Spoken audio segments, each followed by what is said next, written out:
안녕하세요. 오늘은 성경의 한 장, 로마서 9장을 아주 깊이 좀 들여다보려고 합니다. 아마 이 자료들 보시면서 이 부분이 계속 마음에 좀 걸리셨을 수도 있겠어요. 네, 그렇죠. 로마서 9장은 사실 좀 여러 가지 생각을 하게 만드는 부분이죠. 왜냐하면 이 장은 시작부터가 아주 강렬하거든요. 그 사도 바울이라는 인물이 자기 민족, 이스라엘을 향해서 엄청난 슬픔, 또 고통 이런 걸 토로하면서 시작해요. 그러면서 이제 하나님의 절대적인 결정권, 주권이라고 하죠. 그리고 왜 이스라엘 백성 중에 일부가 믿음에서 멀어졌는지, 또 반대로 어떻게 이방인들이 믿음으로 하나님께 인정을 받게 됐는지 이런 아주 근본적인 질문들을 던집니다. 맞습니다. 굉장히 중요한 질문들이죠. 네, 그래서 오늘 저희 목표는 이 복잡하고 또 뭐랄까 때로는 신학적으로 엄청 뜨거운 논쟁을 일으키기도 하는 본문이잖아요. 이걸 함께 좀 차근차근 보면서 그 안에 담긴 핵심 메시지가 뭔지, 그리고 그게 오늘 당신에게 어떤 의미를 줄 수 있을지 그걸 발견하는 겁니다. 자, 그럼 한번 들어가 볼까요? 네, 좋습니다. 첫 부분 1절에서 5절까지는 정말 바울의 그 개인적인 고뇌가 막 느껴지는 것 같아요. 1절, 2절 보면 자기가 그리스도 안에서 참말을 한다. 양심이 성령 안에서 증언한다. 이렇게까지 말하면서 동족 이스라엘 때문에 마음에 큰 근심과 그치지 않는 고통이 있다고 하잖아요. 네, 아주 강한 표현이죠. 심지어 3절에서는요. 만약 그럴 수만 있다면 자기가 저주를 받아서 그리스도한테서 끊어지는 한이 있더라도 동족의 구원받기를 바란다. 이렇게까지 말합니다. 이건 그냥 하는 말이 아니잖아요. 이렇게까지 강렬하게 시작하는 이유가 뭘까요? 바로 그 점이 중요합니다.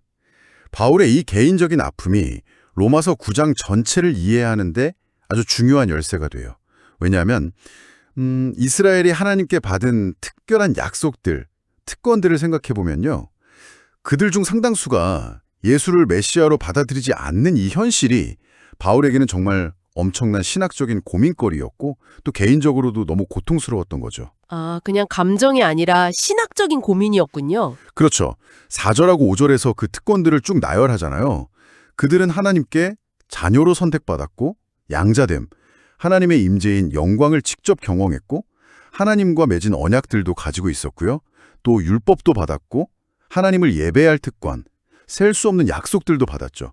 아브라함, 이삭, 야곱 같은 믿음의 조상들도 그들의 뿌리고요. 정말 대단한 특권들이네요. 그리고 가장 결정적으로는 인류의 구원자인 그리스도께서도 혈통적으로 보면 이스라엘에게서 나셨다는 겁니다.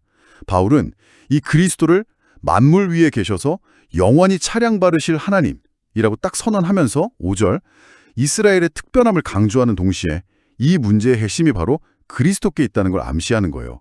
이 모든 특권에도 불구하고 왜 많은 이들이 그분을 거부했을까? 이게 바로 바울이 던지는 질문의 시작인 셈입니다. 그렇군요. 아, 이게 단순한 감정 토로가 아니라 이 장에서 다룰 핵심 질문. 그러니까 하나님의 약속은 그럼 실패한 건가? 유효한가? 이 질문을 위한 발판이었군요. 바로 그거죠. 그래서 6절에서 하나님의 말씀이 폐하여진 것 같지 않도다 이렇게 딱 잘라 말하는 거네요. 겉으로 보기엔 약속이 실패한 것 같아도 그게 아니라는 거죠. 맞습니다. 여기서 이제 첫 번째 아주 핵심적인 구분이 나오는 겁니다. 이스라엘에게서 난 그들이 다 이스라엘이 아니요. 6절 하반절. 이게 무슨 뜻이냐면 혈통적인 후손이라고 해서 자동으로 하나님의 참 백성이 되는 건 아니라는 선언이에요. 7절에서 아브라함의 예를 들죠.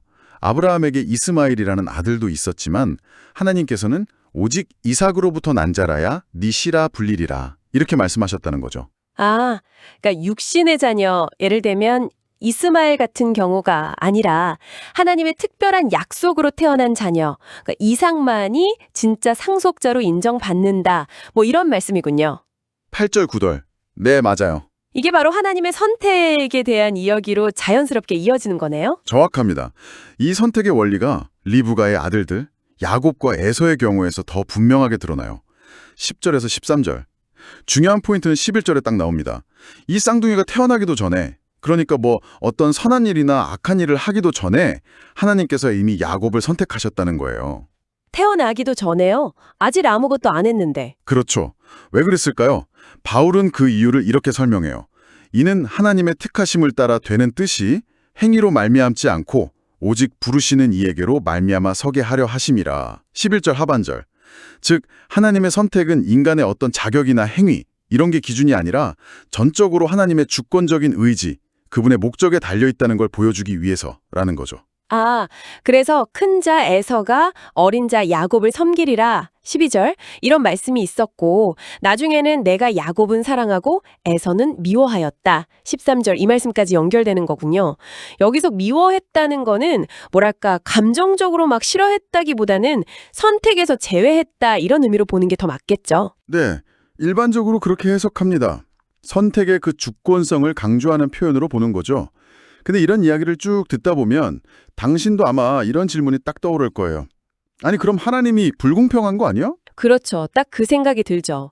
14절에서 바울도 정확히 그 질문을 예상하고 하나님께 불의가 있느냐, 그럴 수 없느니라 하고 아주 강하게 답하네요. 그러면서 하나님의 그 자유로운 결정을 강조하려고 모세에게 하신 말씀을 인용합니다. 15절 내가 긍휼히 여길 자를 긍휼히 여기고 불쌍히 여길 자를 불쌍히 여기리라.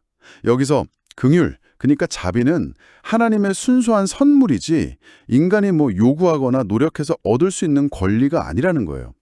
그래서 16절의 결론은 이거죠. 구원이라는 건 인간의 어떤 소원이나 노력, 다른 박질이라고 표현했죠. 여기에 달린 게 아니라 전적으로 하나님의 자비에 달려있다는 겁니다. 그 자비의 예시와는 좀 반대로 이집트의 파라오, 바로 왕 이야기가 나오네요. 17절 하나님께서 파라오를 세우신 이유가 그의 그 완악함을 통해서 오히려 하나님의 능력을 드러내고 하나님의 이름이 온 세상에 알려지게 하려고 그랬다는 거잖아요. 와, 이건 좀 받아들이기 어려울 수도 있겠는데요. 이로 마음먹은 사람의 그 마음을 그냥 내버려 두시거나 혹은 심지어 그 완악함조차도 사용하셔서 당신의 더 큰 계획을 이루시는 하나님의 절대적인 자유, 바로 주권을 의미하는 거예요. 하나님은 인간의 반항이나 거역까지도 당신의 목적을 이루는 데 사용하실 수 있다는, 어찌 보면 인간 중심적인 사고로는 참 받아들이기 힘든 그런 선언이죠. 와, 정말 강력한 주장입니다. 그러니까 당연히 다음 질문이 나올 수밖에 없겠어요. 19절에서처럼요. 아니 하나님이 모든 걸 그렇게 결정하신다면 어떻게 사람 탓을 할 수 있습니까? 누가 감히 하나님의 뜻을 거스를 수 있겠어요? 이건 인간의 책임 문제랑 정면으로 딱 부딪히는 질문인데요. 그렇죠. 아주 날카로운 반문입니다. 여기에 대해서 바울은 20절과 21절에서 그 유명한 비유를 사용하죠. 토기장이와 진흙 비유요. 이 사람아, 네가 누구이기에 감히 하나님께 반문하느냐? 지음받은 물건이 지은 자에게 어찌 나를 이같이 만들었느냐 말하겠느냐? 이렇게요. 아, 토기장이 비유. 네. 토기장이가 똑같은 흙덩이를 가지고 귀하게 쓸 그릇도 만들고 그냥 평범하게 쓸 그릇도 만들 권한이 당연히 있는 것처럼 창조주이신 하나님께서도 당신의 목적에 따라서 각기 다른 역할을 맡기실 절대적인 권리가 있다는 거예요. 여기서 핵심은 피조물인 우리가 창조주의 그 깊은 계획과 목적을 다 이해할 수는 없다는 것, 그리고 그분의 결정에 대해서 우리가 감히 왜? 라고 따질 자격이 없다는 점을 좀 상기시키는 데 있는 거죠. 이 비유가 22절, 23절에서 좀 더 구체적으로 설명되는군요. 하나님께서 심판의 대상이 될 진노의 그릇에 대해서 오래 참고 기다리신 것, 그리고 또 구원의 대상이 될 긍휼의 그릇에게는 당신의 그 영광을 풍성하게 알리시려고 하는 것, 이 모든 것이 다 하나님의 주권적인 계획 안에서 이루어진다는 말씀이네요. 근데 여기서 말하는 긍휼의 그릇은 그럼 누구를 말하는 걸까요? 바로 그 지점이 중요합니다. 24절에서 바울은 이 긍휼의 그릇이 바로 우리라고 말해요. 그리고 이 우리는 유대인 중에서뿐 아니라 이방인 중에서도 부르신 자들이라고 명확하게 밝힙니다. 즉, 하나님의 자비와 구원은 처음부터 어떤 특정 민족에만 딱 한정된 게 아니라 유대인과 이방인 모두를 포함하는 훨씬 더 큰 그림이었다는 것을 여기서 분명히 하는 거죠. 이게 로마서 9장의 아주 중요한 전환점 중 하나라고 할 수 있습니다. 아하, 그렇군요. 이방인의 구원 문제가 갑자기 툭 튀어나온 게 아니었네요. 앞에서 그렇게 길게 설명했던 하나님의 주권과 선택의 원리가 결국 이 결론, 그러니까 이방인도 하나님의 부르심 안에 있다. 이걸 설명하기 위한 논증 과정이었군요. 그렇습니다. 그리고 이방인의 포함이 전혀 새로운 이야기가 아니라 이미 구약 성경에 예언되어 있었다는 것을 호세아 선지자의 글 25에서 26절을 인용하면서 보여줘요. 과거에 하나님의 백성이 아니라 여겨졌던 이들을 내 백성이라고 부르시고 사랑받지 못했던 이들을 사랑받는 자라고 부르실 거다. 심지어 너희는 내 백성이 아니다 라고 말했던 바로 그 자리에서 살아계신 하나님의 아들들이라고 불릴 것이다. 이런 예언이죠. 이건 명백히 이방인들이 믿음을 통해서 하나님의 가족으로 들어올 것을 가리키는 거죠. 와, 그럼 원래 약속의 백성이었던 이스라엘은 그럼 어떻게 되는 건가요? 다 버려지는 건가요? 그 점에 대해서는 이제 이사야 선지자의 말을 인용합니다. 27에서 29절. 이스라엘 자손의 수가 아무리 바다의 모래처럼 많다고 할지라도 구원받는 것은 전체가 아니라 오직 남은 자들 뿐이라는 거예요. 남은 자들이요? 네. 여기서 남은 자는 그냥 단순히 살아남은 사람 이런 뜻이라기보다는 하나님의 언약에 신실하게 반응해서 믿음을 지킨 소수의 사람들을 의미합니다. 29절에서는 이사야의 다른 예언을 통해서 만약 하나님께서 그 남은 자, 씨앗 같은 존재죠. 이 씨마저 남겨두지 않으셨다면 이스라엘은 소돔과 고모라처럼 완전히 멸망했을 것이라고 말해요. 즉, 이스라엘이 지금 존재하고 있는 것 자체도 하나님의 자비 때문이고 그 신실한 소수를 통해서 하나님의 구원 계획이 계속 이어져 간다는 사상입니다.